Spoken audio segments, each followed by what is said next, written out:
Hello and welcome, or welcome back to my channel.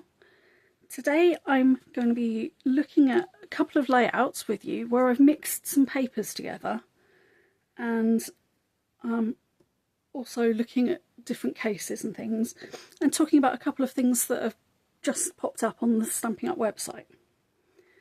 So I've called it All the Bugs because we are literally doing all the bugs today. So when I first saw this paper, the Moonlit Flora, Moonlit Flora, my first thought, looking at this front sheet, was a group that I'm part of on Facebook called All Bugs Go to Kevin, which, yes, that is absolutely a play on the film and book title All Dogs Go to Heaven. There's a man called Kevin Weiner who started off afraid of various different bugs, and he, through talking to his friends and hearing their comments about different bugs, became less afraid of them and more fascinated with them. And he's now worked with people across the world, actually, who are afraid of bugs, and he's helped them to overcome their fear. And as the tagline for All Bugs Go to Kevin is, the tagline is turning fear to fascination. And he has achieved that. He's helped so many people, get that one the right way up as well, helped so many people to overcome their fears and become fascinated with bugs. And he found in some research that he did back in 2020, I think it was, back end of 2020. So just after everyone had been sitting in lockdown for COVID for a little bit, he and a couple of others did some research on people who were part of 3 or 4 different, no, it might have been 5 different bug groups, and within 24 hours had thousands and thousands of responses telling him the same sort of thing, that they had, over the course of about a year from when they first joined a bug group, they had become less afraid of bugs and more fascinated with them. So it actually works, joining a bug group. So as well as scrapbooking things that are like major events in the family and things, I like to give the next generation a flavour of who I actually am. So this is All Bugs Go to Kevin. I actually designed it the other way around. So it's that way around. But it works both ways. One of the wonderful things about this particular paper is that you can do it whichever way around you like, and it looks as though it's one continuous place. I particularly like the fact that they've got a Luna moth, and if you look at its antennae, they're very, very fluffy, so it's probably a male. That's how you can tell, apparently, with moths. And then these are astromoths. All of these ones.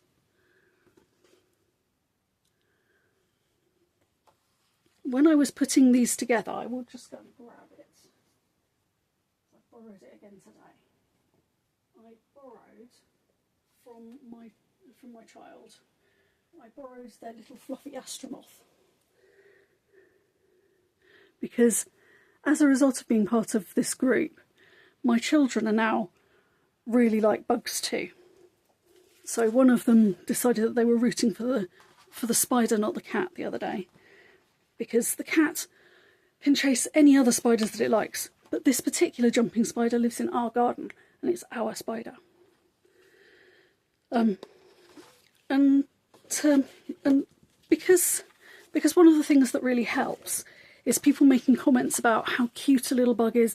Oh, look, the jumping spider's looking at me, or looking at you. Isn't it cute? Isn't it lovely? Did you know that jumping spiders can see you better than your pet cat? So when you see a jumping spider looking at you and waving its front legs at you, it's deciding how it's going to jump to you. So it can say hello a little bit closer. But these are the stamp and die set that go with the Fern and Flora stamp and die set. They go with the Moonlit Flora paper. I decided that they weren't quite right for this particular spread. And I looked in the rest of my stash and I found this little snail. This is part of a set that's product of the month. I know it's sold out in the UK. I don't know about the rest of the world. Stampin' Up do this thing where if you're spending £70 anyway, then you can go and have a look at their product of the month and pick one and buy it for £5. So I went for the snail because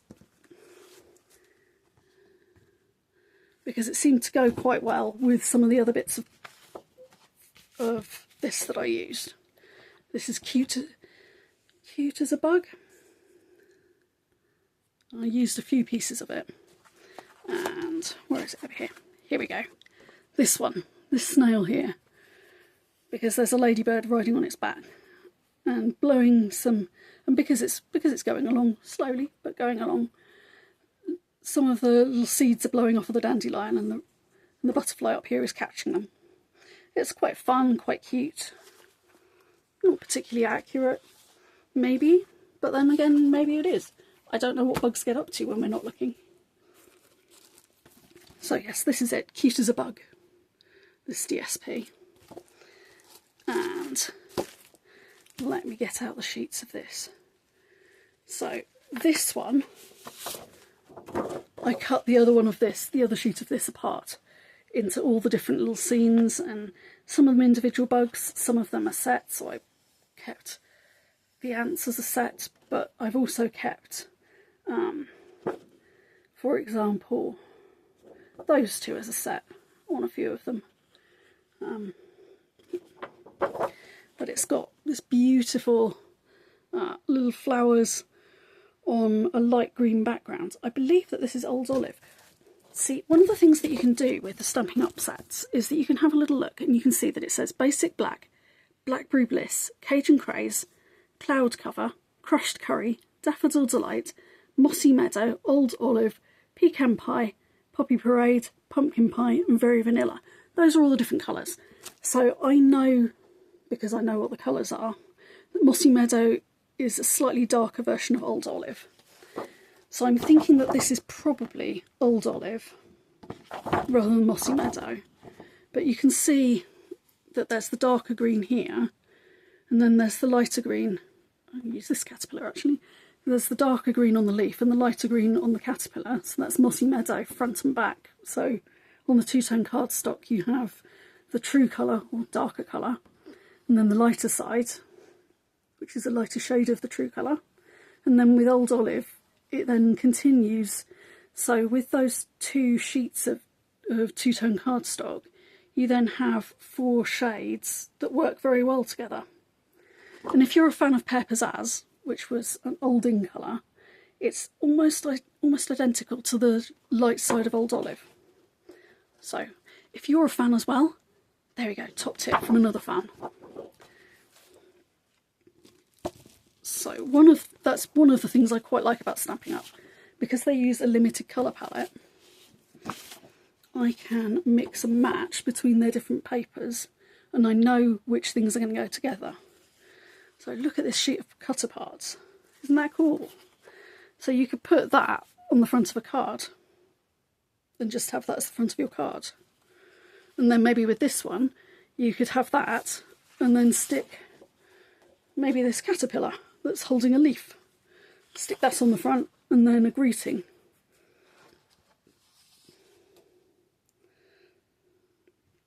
It's cool. Anyway, so I was going to show you the back of that one. There. And do you see how these will all go really well together? Because of the colours being the same, but also because this has got little ferns in it, and so has this paper. these two papers have both got ferns in. Excuse me, little astronaut. There we go. So Moonlit Flora contains Basic Black, Berry Burst, which goes very nicely with Blackberry Bliss, Golden Glow, this colour, Mossy Meadow, Old Olive, Peaceful Pine, Pecan Pie, Secret Sea and Soft Sea Foam. So Soft Sea Foam is another lighter green. It's basically the colour of the Lunar Moth. So I looked at these colours that were in the Moonlit Flora, and that helped me to decide what colours I was going to use for my backgrounds. So we were looking through this, weren't we? Yep. There we go. Those.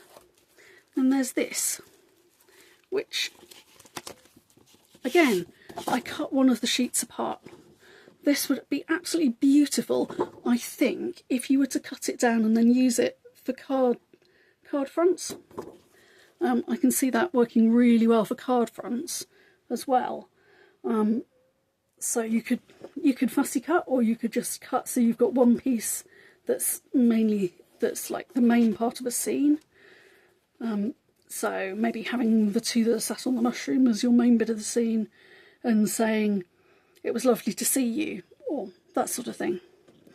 Obviously ones like this might be "Come to my party," or it was great, thank you for inviting me to your cookout, or barbecue, or whatever. Yeah, garden party. Anyway, that one has this colour that coordinates with the picnic blanket on that cut apart. Just checking that's actually visible. Yep. I believe it's which one is it?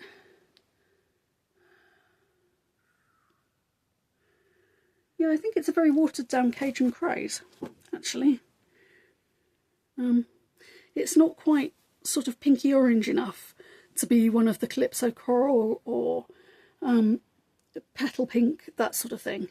It's not quite the right shade, I don't know. Yeah, it's very pretty. And these all coordinate really well with other pages, other sheets that I've got. So there's this one. I've used rather a lot of this. And it's got a very pretty pattern on the back. And yes, I could absolutely use that. And that one, that back pattern, is almost the same as this back pattern, but in reverse. And if you think to the stitched season that's just come out at the start of July, this actually looks rather like the quilter's star and the little squares that we've got in the dies. I'm looking around how I've got that die set out at the moment. I'll just pop them in here. Yes, I did. Fabulous. So that's the stamp set, and that's the die set. So you see this die here looks rather like that. It's slightly smaller, but that's okay. And then you've got the little, it's like a quilter's star basically, which is that. So this will coordinate with the Christmas things as well, which is excellent. I like the way that they do that. So the other side of this one, again, this is the second sheet and I cut the first sheet apart completely. Yeah, I've used it on so many different things. Used it on cards and on layouts. And yeah, I'm kind of slightly amazed that I've actually got enough to show you all the different sheets, I think. I may have not actually shown you all the different sheets, I don't know. So there's this lovely mushroom one as well. All covered in mushrooms. You can go so many different ways with this. If you've got the toadstools dies from last year, January 2025 I think they came out, they would go beautifully with this. And on the other side, you've got this beautiful red check picnic blanket colour. Yeah, and that will go with so many different things. So let's count. 1, 2, 3, 4, 5, 6. Yes, I have. I've got all 6 sheets. Fantastic. So there are all of those different patterns on the Cute as a Bug. And you might notice that I've put in the front here just a couple of little bits. I've got a strip of early espresso and some basic beige, because they went so well with this particular paper in a couple of layouts that I've used it on, that I just put the scraps in, the bits that I'd cut off, pop them in here, because I knew that I'd be able to use them with this paper, and I never have any problems using up little bits of those two. Right, put that one down. Pop those out of the way. Oh yes, this is Peaceful Pine on its own, in case you were interested and wondering what it looks like. So next to this leaf is Mossy Meadow, this particular fern leaf. So you can see what it looks like beside it. And you can also see that this leaf here is in Peaceful Pine.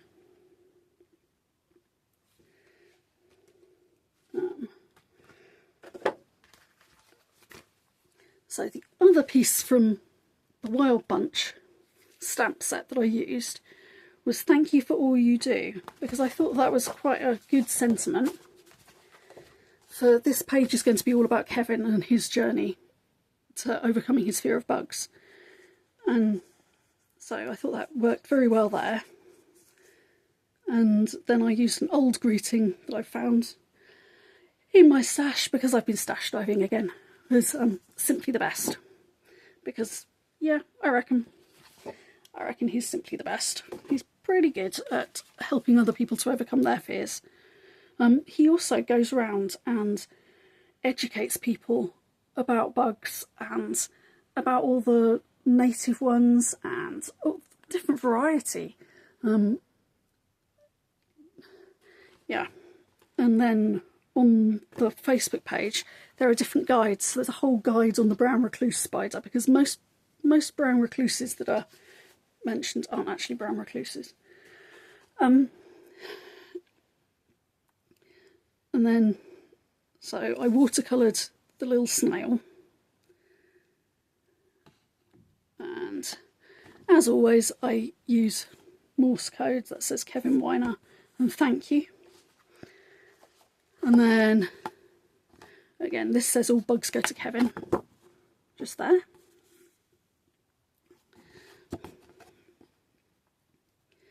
And this says "What is it?" which is quite often people's question when they come into the group. What is it that I've found?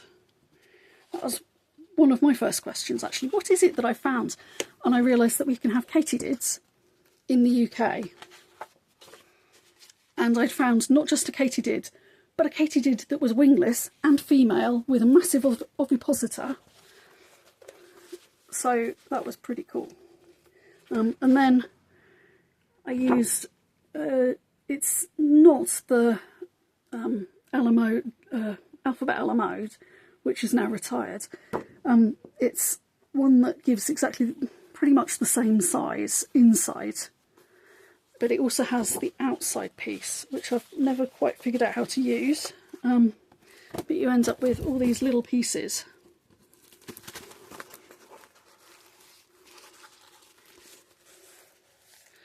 All these little pieces that go around the outside. And I'm not entirely sure how you're supposed to use them. Maybe you could put several layers of either the inside or the outside, build it up. Or maybe you could, let's find one that is on the end. Maybe you could just move it across a little bit, maybe across and down, and then you get a 3D effect. I've never quite managed to get the thin bits to stick. but I got these a while ago and they are Sizzix. So as I always say to people, if you're considering going for stamps or dies, especially dies, make sure that you go for a good brand. Make sure that you go for one that you know is going to last. I mean, unless you've only got one project that you're ever going to want to use it on, but I don't see that happening for most of us. Right. Oh, yeah, I didn't tell you what colours I'd used today. Oh dear, I'll get there in a moment. So I used, as I mentioned, I used the Golden Glow for the background on this one.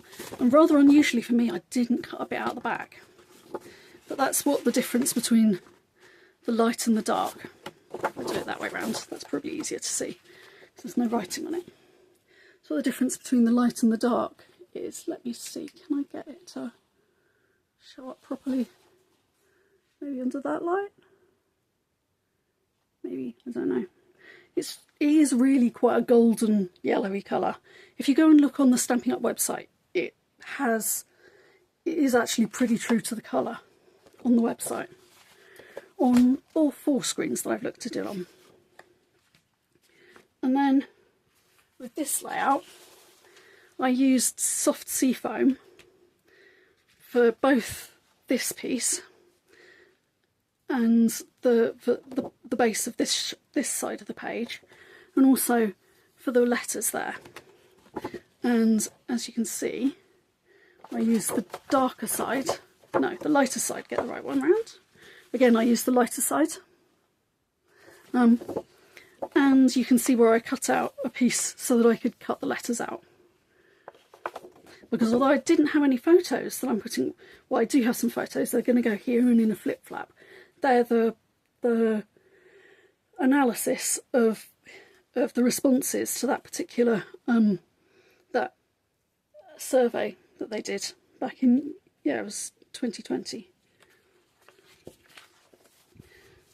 So I'll put that there.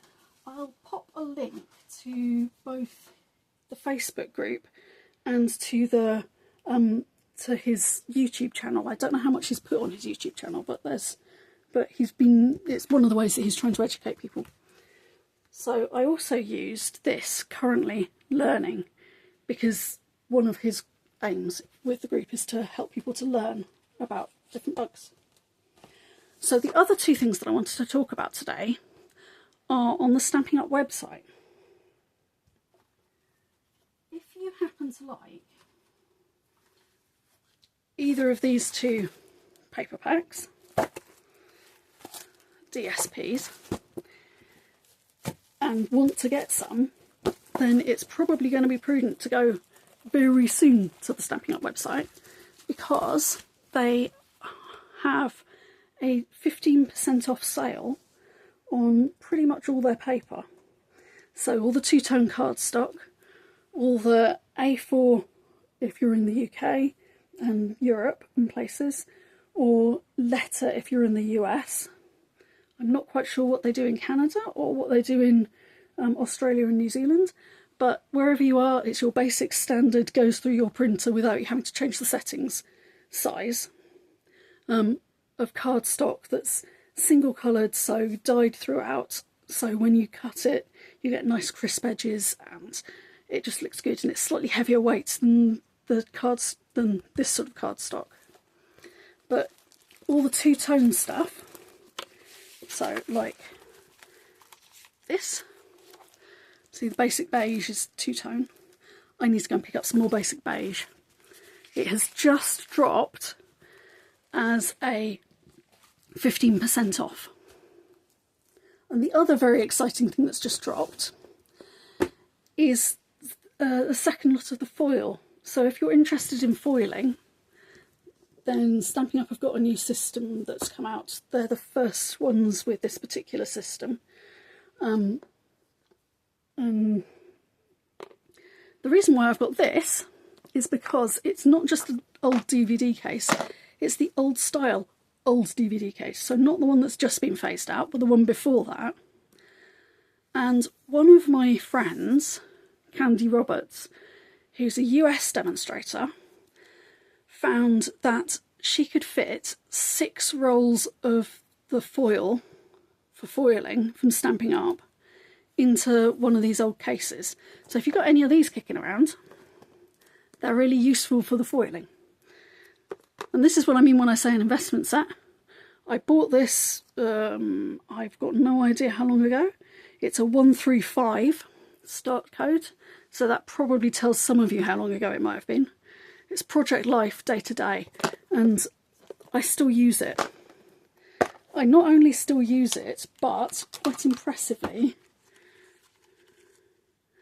most of it hasn't ended up being a funny colour. Saturday has, 0 has, and the 5. No, not Tuesday. Tuesday was just over a mushroom. We're good. Some of the months have died ever so slightly, and the date, because I've done the date in so many different colours. But apart from that, they haven't changed colour in all this time. So I've obviously been very choosy about which inks I use. But yeah, they're still going well. So when you buy an investment set, make sure it's a good quality one, and it'll be something that you can carry on using for years and years and years to come. So yes, anyway, so that's what I've got for you today. Go and check out, I've put a link in the description for the paper sale, and if I can find it, I'll put a link in for the hot foiling as well, just so you can go and check it out. Until next time, happy crafting!